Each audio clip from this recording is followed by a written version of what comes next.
Jean-Pierre Leroc.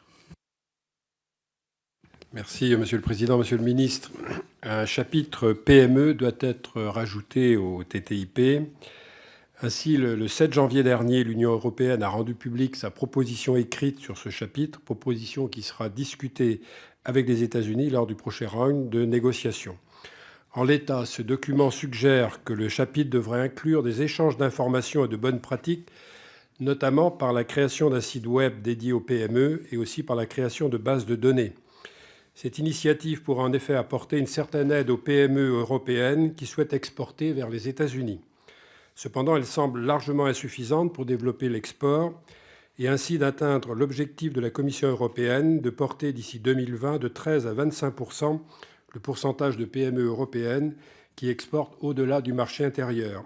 Ainsi, pourriez-vous nous éclairer sur le contenu des négociations concernant les PME et les pistes envisageables?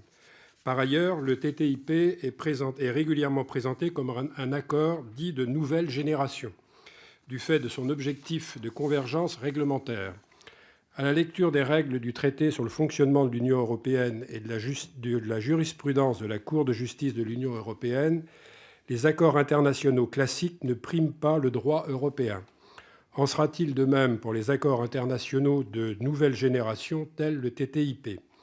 En présence d'une incompatibilité entre les règles énoncées dans le TTIP et le droit européen, quel droit primera?